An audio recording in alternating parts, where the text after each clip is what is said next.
معزز سامعین کرام، آپ سن رہے ہیں دیار اردو چینل پر ملک غلام نبی کی کتاب قصہ ایک صدی کا۔ سب ہیڈنگ: جنرل ضیاء الحق کے دور حکومت کا تجزیہ۔ جنرل ضیاء الحق کے مجموعی دور حکومت، جو 11 طویل سالوں پر محیط تھا، کا تجزیہ کیا جائے تو شاید ذہنی کوفت کا احساس ہوتا ہے۔ بظاہر ان کا تمام عہد حکومت ایک بلا شرکت غیر مطلق العنان حکمران کا کھلم کھلا منمانی کرنے کا دور نظر آتا ہے۔ چونکہ یہ نظام فطری تقاضوں کی نفی کرتا تھا، لہٰذا جعلی حکومت کو استحکام اور طوالت بخشنے کی خاطر ان گنت غلط اور ملک و قوم کو تباہ و برباد کرنے والے اقدامات کا سہارا لیا گیا۔ اس قوم پر ضیاء الحق کا سب سے ناقابل معافی ظلم اور امریکہ کی شہ پر ذوالفقار علی بھٹو کو پھانسی دینا تھا۔ امریکہ یقیناً بھٹو کا دشمن تھا، اور اس دشمنی کی وجہ بھٹو کا ایٹم بم بنانے کا منصوبہ تھا۔ امریکہ کو یہ بھی خوف تھا کہ بھٹو اسلامی ممالک کی یکجہتی اور مشترکہ منڈی کی بات کرتا ہے۔ بھٹو کی شخصیت میں امریکہ کو تھرڈ ورلڈ کا ایک بہت بڑا لیڈر نظر آتا تھا، جو کسی بھی وقت امریکہ کے بین الاقوامی مفادات کے لیے خطرے کی گھنٹی بجا سکتا تھا۔ صرف اپنے اقتدار کو بچانے کے لیے جنرل ضیاء الحق نے ایک جھوٹے اور من گھڑت مقدمے میں پھنسا کر اپنے تابع اور من پسند ججوں سے بھٹو جیسے عالمی سطح کے قائد کو تختہ دار پر چڑھا دیا۔ جنرل ضیاء الحق نے ویسے تو اس قوم کے ساتھ بے پناہ ناانصافی کی ہے اور متعدد لعنتیں اپنی وراثت میں چھوڑی ہیں، مگر چند کا ذکر کرنا انتہائی ضروری ہے۔ برادری سسٹم، جو 1970 کے انتخابات میں تقریباً دم توڑ چکا تھا، اس کو 1985 کے غیر جماعتی الیکشن میں دوبارہ زندہ کر دیا گیا۔ کشمیری، ارائیں، راجپوت، گجر، جاٹ وغیرہ ایک مرتبہ پھر معاشرے کو تقسیم کرتے چلے گئے۔ آج بھی یہ لعنت معاشرے کے وجود میں زہر پھیلا رہی ہے۔ کراچی میں جماعت اسلامی اور سندھ میں پیپلز پارٹی کا زور توڑنے کے لیے مہاجر متحدہ قومی موومنٹ کا بیج بویا۔ 1986 کے بعد سندھ اور کراچی میں جو واقعات ظہور پذیر ہوئے ہیں اور ہزاروں لاشوں کی قبروں کا ذمہ دار اگر ضیاء الحق کو نہ ٹھہرایا جائے تو صحیح حقائق کا چہرہ گدلا کرنے کا الزام ہمارے جیسے محب وطن پاکستانیوں پر ضرور عائد ہوگا۔ ہیروئن اور کلاشنکوف کلچر کا فروغ کا صحرا بھی جنرل ضیاء الحق کے سر پر سجتا ہے۔ ڈرگ منی اور غیر قانونی اسلحہ سے منسلک جرائم آج بھی معاشرتی اقدار کو زخم خوردہ کرتے رہتے ہیں۔ کراچی میں 1986 سے حالات ابتر ہونا شروع ہوئے اور غوث علی شاہ جیسے کرپٹ، مفاد پرست اور نااہل وزیر اعلیٰ کی بدعملی اور بدعنوانی سے روشنیوں کے شہر کراچی کا اجلا دامن انسانی خون کے چھینٹوں سے رنگ دار ہوتا چلا گیا۔ جنرل ضیاء کی قیادت میں افغانستان کے معاملات میں پاکستان کا کردار اور جنرل ضیاء اور ان کے قریبی ساتھیوں کے ذاتی فائدے کسی سے ڈھکے چھپے نہیں رہے۔ پاکستان کے اخبارات اور الیکٹرانک میڈیا میں ان پراسرار حقائق کی نقاب کشائی کی گئی، مگر غیر ملکی میڈیا میں افغانستان کے لیے امریکی امداد کی ترسیل میں جو بے قاعدگیاں کی گئیں، ان کا بتفصیل تذکرہ کیا گیا۔ C-130 کی تباہی اور بہاولپور کے سانحہ کے در پردہ رموز کچھ بھی رہے ہوں، مگر کسی کو بھی شبہ نہیں تھا کہ جنرل ضیاء اور ان کے کچھ رفقا کا انجام اپنے آقاؤں کی خدمت گزاری میں بدنیتی اور بدعملی کا نتیجہ تھا۔ یہ بھی خدا کا عذاب ہے کہ بھٹو کی قبر کھودنے والے کو زمین کی مٹی بھی نصیب نہ ہو سکی۔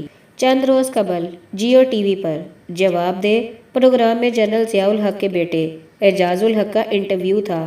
C-130 کی تباہی کے حوالے سے گفتگو کرتے ہوئے اعجاز الحق نے جنرل اسلم بے کو مورد الزام ٹھہرایا۔ غلام اسحاق خان کی کوتاہی کا بھی ذکر کیا گیا۔ امریکہ کی انوالومنٹ کو خارج از امکان نہیں گردانا۔ اگست 1988 سے مارچ 2004 تک تقریباً 15 برس سے زیادہ کا عرصہ گزر چکا ہے۔ اعجاز الحق اس بات پر نالا ہے کہ ان کے والد کے قاتلوں کے خلاف کارروائی کیوں نہیں کی گئی۔ عجیب بے بسی اور لاچارگی کے تاثرات تھے اعجاز الحق کے چہرے پر۔ ایک شخص جس نے 11 برس تک پاکستان کے عوام پر حکومت کی ہو، جائز یا ناجائز کی، بحث سے قطع نظر، اور اس کا بیٹا اسمبلی کا ممبر رہا ہو، منسٹر کا قلمدان سنبھال چکا ہو، پکار کے اپنے باپ کے قاتلوں کو کیفر کردار تک پہنچانے کے لیے التجا کر رہا ہو، اور اگر کوئی بھی اس کی آہو بقا پر عمل کرنے کے لیے تیار نہ ہو تو اس کو عام زبان میں کیا کہیں گے؟ عذاب یا انتقام خداوندی؟ جن آقاؤں کے حکم پر جنرل ضیاء الحق نے ذوالفقار علی بھٹو جیسے عظیم انسان اور لیڈر کو ایک جھوٹے، من گھڑت اور کمزور کیس میں جو سابق چیف جسٹس نیم حسن شاہ کی موجودہ گفتگو سے بھی ثابت ہوتا ہے، تختہ دار پر چڑھا دیا ہو۔ وہی آقا بقول اعجاز الحق اس آمریت کی عبرتناک موت کے ذمہ دار تھے۔ دشمن مرے تے خوشی نہ کریے، سجنا بھی مر جانا۔ آج اعجاز الحق کو ان ہزاروں بے گناہ معصوم پاکستان پیپلز پارٹی کے کارکنوں کو یاد کرنا چاہیے جن کو صرف اس واسطے کوڑے مارے گئے، کال کوٹریوں میں پابند سلاسل کیا گیا، موت کے گھاٹ اتار دیا گیا کہ وہ بھٹو کے شیدائی تھے اور ضیاء الحق کے مظالم اور آمرانہ حکومت کے خلاف کلمہ حق کہتے تھے۔ کاش اعجاز الحق ان بیٹوں کو اپنے جیسا ہی سمجھے جن کے باپ جنرل ضیاء الحق کے تشدد کا نشانہ بنے، ان ماؤں کو ذہن میں رکھے جن کے سپوت جنرل ضیاء کے عہد حکومت میں اندھی گولیوں کا نشانہ بنے۔ کیا یہ بھیانک حقیقت نہیں کہ اعجاز الحق کے والد جنرل ضیاء الحق کے 4 اپریل 1989 کے روز بیگم نصرت بھٹو اور بے نظیر بھٹو کو جناب ذوالفقار علی بھٹو کی میت کا آخری دیدار بھی نہ کرنے دیا گیا؟ وہ دونوں راولپنڈی میں زیر حراست تھیں۔ تدفین کے 2 روز بعد 6 اپریل کو ان کو صرف ایک دن کے لیے آبائی گاؤں رتو ڈیرہ جانے کی سرکاری اجازت دی گئی۔ ایک خصوصی طیارے سے وہ گھڑی خدا بخش لے جائی گئی جہاں انہوں نے فاتحہ پڑھی اور اسی شام وہ اسی جہاز کے ذریعے واپس راولپنڈی آ گئی۔ ایک بیوی تدفین سے قبل اپنے شوہر کا چہرہ نہ دیکھ سکی اور ایک بیٹی اپنے باپ کے آخری دیدار سے محروم کر دی گئی۔ کیا اعجاز الحق کو اپنے باپ کا آخری دیدار نصیب ہوا؟ یہی مشیت ایزدی ہے۔ سب ہیڈنگ: انتخابات 1988۔ سانحہ بہاولپور کے فوراً بعد غلام اسحاق خان صدر بن گئے اور 6 نومبر 1988 کو انتخابات کرانے کا اعلان کیا گیا اور 16 نومبر 1988 کو انتخابات کرانے کا اعلان کیا گیا اور ایمرجنسی کا نفاذ بھی کر دیا۔ اکتوبر کے شروع میں ہی سپریم کورٹ نے فیصلہ دیا کہ 1988 کے انتخابات جماعتی بنیادوں پر ہوں گے۔ اسلامی جمہوری اتحاد IJI کی تشکیل ہوئی۔ انتخابی مہم زور و شور سے جاری ہوئی۔ PPP مرکز میں تھوڑی سی واضح اکثریت لے سکی۔ 1 دسمبر 1988 کو بے نظیر بھٹو نے وزیر اعظم کا عہدہ سنبھالا۔ صدر نے بے نظیر کی تعریف میں بے پناہ فراخ دلی کا ثبوت دیا۔ مہذب، باسلیقہ، شائستہ، تعلیم یافتہ، جواں سال، ملک سے محبت اور عوام کی خدمت کا جذبہ رکھنے والی محب وطن، قائدانہ اور مدبرانہ صلاحیتوں کی مالک۔ بے نظیر کا وزیر اعظم بننا ان کی طویل قربانیوں کا ثمر تھا۔ وہ پاکستان اور عالم اسلام کی پہلی خاتون وزیر اعظم تھی جنہوں نے 11 سال تک مارشل لا کے خلاف جدوجہد جاری رکھی۔ پنجاب کے وزیر اعلیٰ میاں محمد نواز شریف بنے۔ وہ وزیر اعظم کو پرکاہ کو حیثیت نہیں دیتے تھے۔ PPP نے نواز حکومت کو توڑنے کی پوری کوشش کی۔ وزارت عظمیٰ کی کرسی سنبھالتے ہی محترمہ نے پنجاب کا گورنر تبدیل کر کے جنرل ٹکا خان کو گورنر پنجاب نامزد کر دیا تاکہ اسلامی جمہوری اتحاد کی حکومت کو کمزور کر کے اسے ختم کیا جائے۔ دوسری حکمت عملی یہ تھی کہ فاروق خان لغاری کو پنجاب میں بھیجا گیا کہ وہ قائد حزب اختلاف بن کر نواز شریف کی اکثریت کو اقلیت میں تبدیل کرنے میں کامیاب ہوں۔ دونوں طرف سے رسا کشی جاری رہی۔ اسی دور میں ہارس ٹریڈنگ اپنے عروج پر تھی۔ عجیب مضحکہ خیز صورتحال تھی۔ مرکز میں حکومت پاکستان پیپلز پارٹی کی اور پنجاب میں اپوزیشن پارٹی اسلامی جمہوری اتحاد کی۔ دونوں حکومتوں میں کسی سطح پر ہم آہنگی نہیں تھی۔ بلکہ ہر وقت ایک دوسرے کو نیچا دکھانے کی کوشش کی جاتی۔ دلدار پرویز بھٹی نے اس کشمکش کو بڑے مزاحیہ انداز سے پیش کیا۔ دلدار کا کہنا تھا کہ یہ صورتحال ایسی ہے کہ جیسے ایک مکان کی اوپر والی منزل میں ایک صاحب رہتے ہوں اور نیچے والی منزل میں دوسرے، اور دونوں میں شدید دشمنی اور اختلافات ہوں۔ جب اوپر والی منزل میں رہائش پذیر شخص نہانے کے لیے شاور کھولے تو نچلی منزل والا شخص گھر کے تمام نلکے کھول دے تاکہ اوپر والے کو پانی دستیاب نہ ہو، اور جب نچلی منزل والا کمرے سے باہر آنگن یا باغیچے میں نکلے تو اوپر کی منزل والا شخص اس کے سر کے اوپر کچرا پھینک دے۔ اسی اثنا میں وزیر اعظم بے نظیر بھٹو اور صدر غلام اسحاق خان کے درمیان نیول افسر ایڈمرل سروہی کی تقرری کے سلسلے میں اختیارات کی جنگ کا آغاز ہوا۔ اس سے بے نظیر کو آئین کے تحت صدر کی 58(2)B کی طاقت کو استعمال کرنے کے ممکنات کا اندازہ ہوا۔ سب ہیڈنگ: بے نظیر بھٹو حکومت کی برخاستگی 6 اگست 1990۔ بے نظیر بھٹو کے لیے بحیثیت وزیر اعظم سب سے بڑا چیلنج 8ویں آئینی ترمیم کا تھا، جس کے تحت صدر پاکستان ان کو بغیر وجہ بتائے گھر بھیج سکتا تھا۔ انہوں نے اس خطرے کے پیش نظر حکومتی ایجنڈے میں صدارتی اختیارات کی اس اندھی تلوار کو ختم کرنا تھا جو جمہوریت کے راستے میں سب سے بڑی رکاوٹ تھی۔ اس امر کا اظہار کئی بار بے نظیر نے کیا تھا کہ 8ویں ترمیم انصاف، قانون، عدلیہ کی آزادی اور جمہوری معاشرے کی تشکیل میں رکاوٹ قرار دیا۔ اسلامی جمہوری اتحاد کی قیادت نے بے نظیر بھٹو کی اس تجویز کو محض اس لیے تسلیم نہ کیا کیونکہ اس سے محترمہ کو 5 سال تک حکومت کرنے کا موقع مل جائے گا۔ بے نظیر کو اقتدار سے نکالنے کے لیے متحدہ اپوزیشن نے مئی 1990 کو ان کے خلاف اسلام آباد میں کرپشن کنونشن منعقد کیا۔ بے نظیر کو ہٹانے کے لیے قاضی حسین احمد، غلام مصطفیٰ جتوئی، نواب زادہ نصر اللہ خان پیش تھے۔ صدر غلام اسحاق خان نے بے نظیر بھٹو کی حکومت 6 اگست 1990 کو بد نظمی اور کرپشن کے سنگین الزامات کے پیش نظر ختم کر کے غلام مصطفیٰ جتوئی کو نگران وزیر اعظم نامزد کر دیا۔ پیپلز پارٹی کی مخالف قوتوں نے غلام اسحاق خان کی طرف سے 6 اگست 1990 کے صدارتی اقدام کو عظیم کارنامہ قرار دیا اور کہا کہ ان کا اسمبلیاں توڑنے کا اقدام ایک محب وطن، درد مند اور صاحب بصیرت شخص کے دل کی آواز ہے۔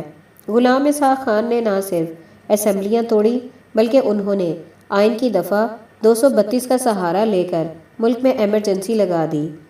سب ہیڈنگ: 24 اکتوبر 1990 کے انتخابات۔ 24 اکتوبر 1990 کے انتخابات میں نگران حکومت اور صدر پاکستان غلام اسحاق خان کے جانبدارانہ رویے کے باعث پیپلز پارٹی کو متحدہ اپوزیشن کے مقابلے میں شکست ہوئی۔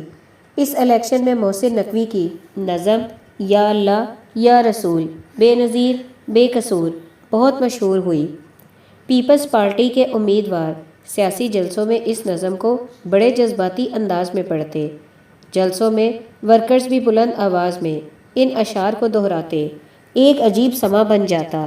پیپلز پارٹی کے کارکنوں کی اکثریت یہ تسلیم کرنے کے لیے ذہنی طور پر تیار نہیں تھی کہ بے نظیر نے بذات خود کسی کرپشن میں حصہ لیا تھا۔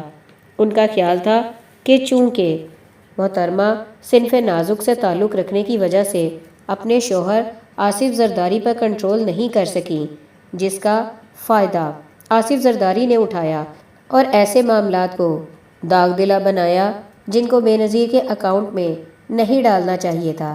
اس احساس کی وجہ سے جیالے نے بھرپور انداز میں بے نظیر بھٹو کی حمایت کی اور واشگاف الفاظ میں بے نظیر کے بے قصور ہونے کا اعلان کیا۔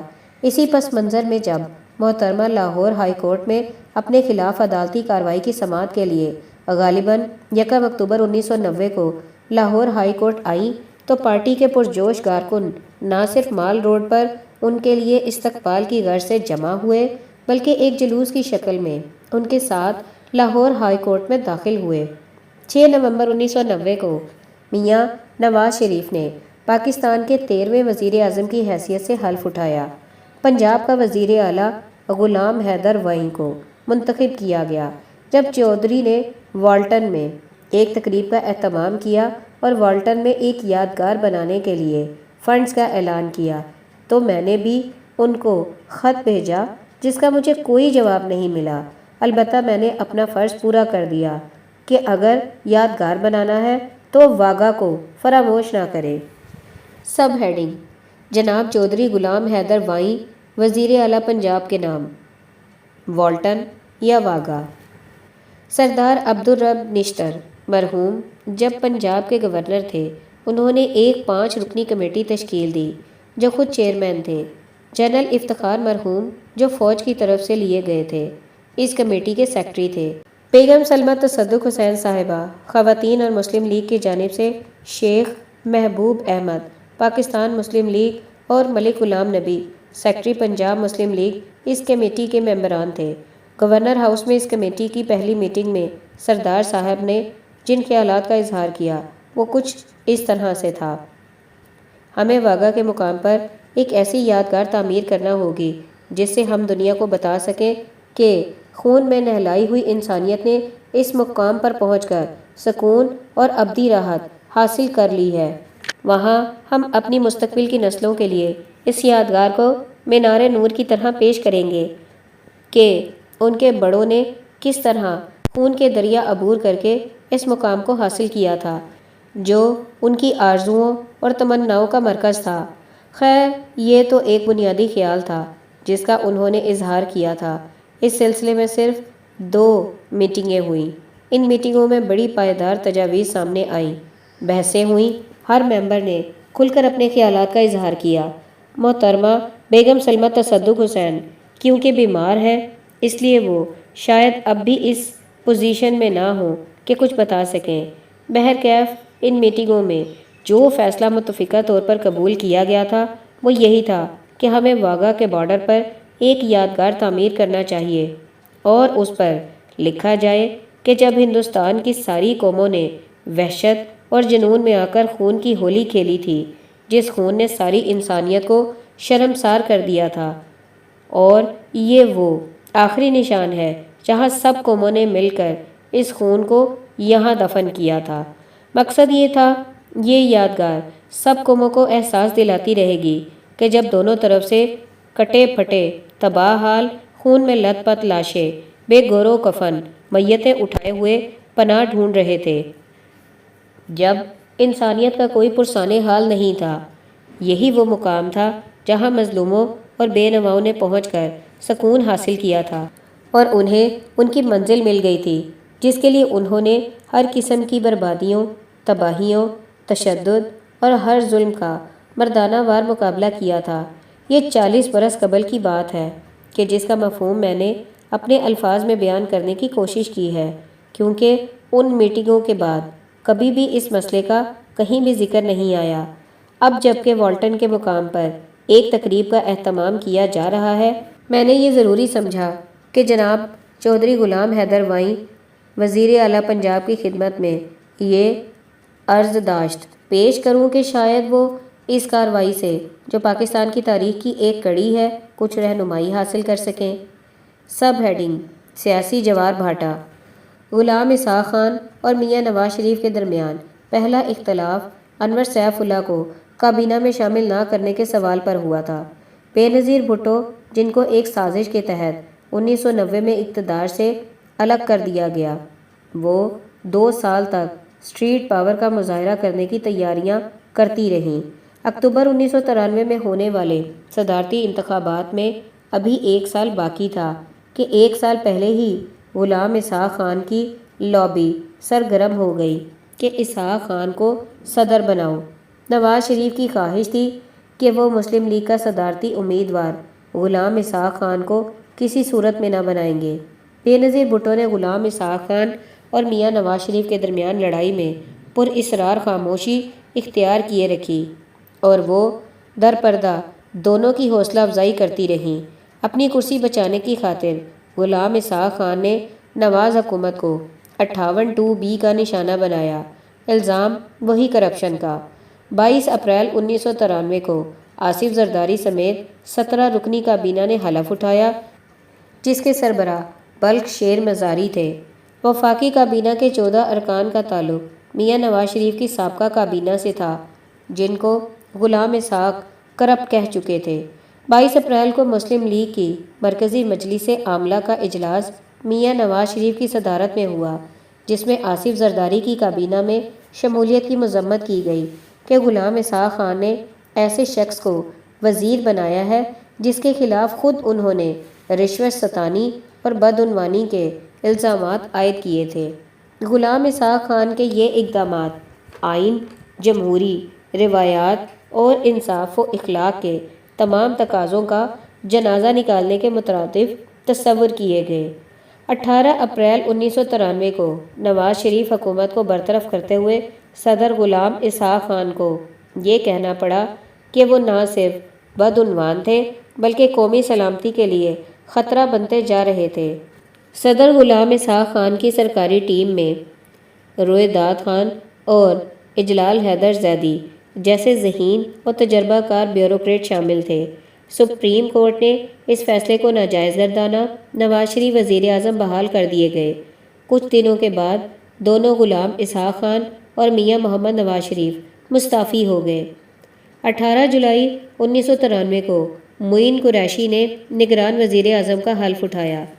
معین قریشی نے کفایت شعوری سے کام لیتے ہوئے اپنی کابینہ میں 6 ارکان کو ان کی قابلیت اور تجربے کے پس منظر کی وجہ سے شامل کیا۔ سید بابر علی، لیفٹیننٹ جنرل ریٹائرڈ محمد شفیق احمد فاروق، فتح محمد خان بندیال اور نثار میمن کابینہ کے ممبر تھے۔ 1993 کے انتخابات میں محترمہ بینظیر بھٹو کی قیادت میں پاکستان پیپلز پارٹی ملک کی سب سے بڑی جماعت کی حیثیت سے کامیابی کے زینوں پر اول پوزیشن حاصل کرنے میں کامیاب رہی، مگر پی پی پی اتنی اکثریت میں نہیں تھی کہ قومی اسمبلی میں اپنی حکومت بنا سکتی۔ پنجاب میں بھی یہی صورتحال تھی۔ نمبروں کی اس گیم کا سب سے زیادہ فائدہ مسلم لیگ جنوجیو گروپ کو ہوا۔ ان کے پاس گو کہ قومی اسمبلی کی گنی چنی چند سیٹیں تھیں، مگر ان کے اشتراک کے بغیر پیپلز پارٹی اپنی حکومت نہیں بنا سکتی تھی۔ صدر غلام اسحاق خان کے مفاد میں بھی یہی تھا کہ یہ دونوں جماعتیں مل کر اقتدار میں اپنے حصے بانٹ لیں۔ حامد ناصر چٹھا، انور سیف اللہ، میاں منظور وٹو مسلم لیگ جنیجو کے نمایاں کردار تھے۔ بہرحال وزارتوں کی تقسیم ہوئی۔ مسلم لیگ جنیجو نے پیپلز پارٹی کی مجبوری کا بھرپور فائدہ اٹھایا۔ پیپلز پارٹی کے متعدد ایم این اے وزارتیں نہ ملنے پر خفا بھی ہوئے، مگر حالات کا تقاضا یہی تھا۔ پنجاب میں سیاسی منظر خاصا دلچسپ اور حساس تھا۔ حکومت کی تشکیل کے لیے پی پی پی کو حامد ناصر چٹھا اینڈ کمپنی کو ساتھ لے کر چلنا پڑا۔ قومی اسمبلی میں پی پی پی کی مجبوری پنجاب حکومت بنانے میں سر فہرست ہوئی۔ ویسے بھی نواز شریف کی حکومت گرانے میں میاں منظور وٹو نے مؤثر کردار ادا کیا تھا، لہٰذا میاں منظور وٹو پنجاب کے وزیر اعلیٰ بنے۔ لیکن پاکستان پیپلز پارٹی یہ میدان بالکل کھلا نہیں چھوڑ سکتی تھی۔ یہاں میاں منظور وٹو کے اثر و رسوخ کو کم کرنے کی خاطر مخدوم فیصل صالح حیات، جو قومی اسمبلی کے رکن تھے، کو پنجاب میں سینئر ایڈوائزر کا عہدہ سونپا گیا۔ پنجاب میں سیکریٹریٹ کے محکمے 50-50 کی بنیاد پر تقسیم تھے۔ پنجاب میں سیکریٹریٹ کے محکمے 50-50 کی بنیاد پر تقسیم ہوئے۔ ہوم ڈپارٹمنٹ پی پی پی نے اپنے پاس رکھا۔ اس ڈپارٹمنٹ کے کنٹرول میں پولیس انتظامیہ تھی، لہٰذا ان گنت معاملے میں میاں منظور وٹو بے بس تھے۔ اختیارات کی اسی تقسیم میں پنجاب حکومت میں اس دور میں کوئی ڈھنگ کی منصوبہ بندی نہیں کی گئی۔ آدھا تیتر آدھا بٹیر کا تصور حکومت کے تمام کاموں میں عیاں تھا۔ کوئی آرڈر چیف منسٹر ہاؤس سے جاری ہوتا تو اس کا توڑ سینئر مشیر ہاؤس والے تلاش کر کے اسے بے اثر کرتے۔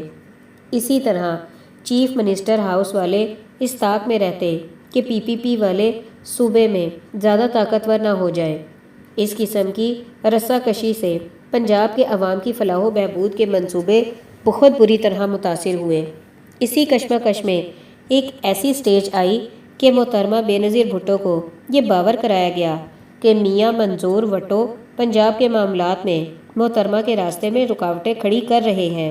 پی پی پی کے قائدین اور کارکنوں کو یہ شکایت تھی کہ منظور بھٹو کی موجودگی میں پاکستان پیپلز پارٹی کے مفادات کو شدید نقصان پہنچ رہا ہے۔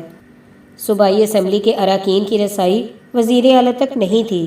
ان کو ہر کام کے لیے سینئر مشیر کے دروازے پر دستک دینی پڑتی تھی، اور چونکہ سینئر مشیر پنجاب اسمبلی کے رکن نہیں تھے، اس لیے ممبران اسمبلی اپنے حلقوں میں اپنے ورکرز کو خوش رکھنے میں ناکام تھے۔ عجیب اقتدار کی جنگ تھی۔ پی قومی اسمبلی میں اپنی معمولی اکثریت برقرار رکھنے کے لیے مسلم لیگ جنیجو گروپ کی مخالفت کا بوجھ نہیں اٹھا سکتی تھی۔ بالآخر اس مسئلے کا حل یہ سمجھ میں آیا کہ میاں منظور بھٹو کی جگہ کسی اور شخص کو وزیر اعلیٰ کی مسند پر بٹھایا جائے۔ اس فیصلے کے بعد پی متحرک ہو گئی۔ لاہور اسٹیٹ گیسٹ ہاؤس میں رونقیں لگ گئیں۔ محترمہ بذات خود لاہور اسٹیٹ گیسٹ ہاؤس میں تشریف لے آئیں۔ صدر فاروق خان لغاری بھی اس کشمکش میں بے نظیر سے مسلسل رابطے میں تھے۔ پنجاب اسمبلی میں ایم پی اے حضرات کی اکثریت درکار تھی۔ اس کے لیے آزاد ایم پی ایز کو ساتھ ملانے کے لیے اور اسمبلی میں ان کا ووٹ حاصل کرنے کی اشد ضرورت تھی۔ مسلم لیگ نون کے اراکین کو بھی توڑ کر ان کی حمایت حاصل کرنا اسی منصوبے کا اہم جز تھا۔ تمام پلاننگ اسٹیٹ گیسٹ ہاؤس میں ہوتی۔ آصف زرداری انتہائی سرگرم تھے۔ پی کے ایم پی ایز جن کو چند روز قبل کوئی خاص نہیں ڈالتا تھا، اب وی آئی پی بن کر اسٹیٹ گیسٹ ہاؤس میں دندناتے پھر رہے تھے۔ جوڑ توڑ کی گیم اپنے عروج پر تھی۔ نئے چیف منسٹر کے لیے کئی نام گردش کر رہے تھے۔ سب سے اہم اور نمایاں نام مخدوم الطاف کا تھا۔ ان کی راست بازی اور انٹیگریٹی ان کی سب سے بڑی صفت تھی۔ تحریک عدم اعتماد سے ایک رات پہلے مخدوم الطاف کو گرین سگنل مل گیا۔ سب لوگ ان کو مبارکباد پیش کرتے رہے۔ اسٹیٹ گیسٹ ہاؤس کے وسیع لان پر رنگا رنگ تقریب کا اہتمام کیا گیا۔ محترمہ بے نظیر بھٹو اور حامد ناصر چٹھا ایک ہی صوفے پر نشست فرما تھے۔ سب کو اگلے روز پنجاب اسمبلی میں اپنی کامیابی کا یقین تھا۔ اگلی صبح فیصلوں اور سوچوں میں کچھ تبدیلیاں ہوئیں۔ سننے میں آیا کہ چٹھا محترمہ کو سمجھانے میں کامیاب ہوئے کہ چیف منسٹر کی کرسی مسلم لیگ جنیجو کو ملنی چاہیے۔ دوسرے یہ تاثر عام کر دیا گیا کہ مخدوم الطاف اصولوں کی پیروی کرنے والے شخص ہیں اور ممکن ہے کہ وہ اپنی مضبوط شخصیت کے باعث مرکز سے ہدایات پر آنکھیں بند کر کے عمل نہ کریں اور زیادہ عمل دخل کو پسندیدگی کی نگاہ سے نہ دیکھیں۔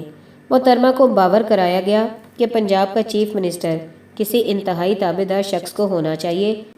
اس منصب کے لیے سردار عارف نقئی کی صفات کو موضوع قرار دیا گیا۔ 11 آر کے اس فیصلے کو پنجاب اسمبلی میں ووٹوں کی طاقت سے منظور کرایا گیا اور عارف نقئی نے وزیر اعلیٰ کا حلف اٹھایا۔ سینئر وزیر کے منصب کے لیے ملک مشتاق اعوان کا انتخاب کیا گیا۔ صوبہ سرحد کی اسمبلی میں بھی حالات کا رخ پاکستان پیپلز پارٹی نے اپنے مفاد کی جانب موڑنے کے لیے خاطر خواہ منصوبہ بندی کی۔ آفتاب شیرپاؤ کو پی ایم ہاؤس میں انتہائی اہم رول سونپا گیا۔ انہیں تمام اختیارات سے نوازا گیا۔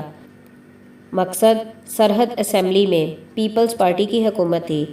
آفتاب شیرپاؤ جو سیاسی جوڑ توڑ میں خاصی مہارت رکھتے ہیں، بالآخر اس مشن میں سرخرو ہوئے اور صوبہ سرحد کے وزیر اعلیٰ بنے۔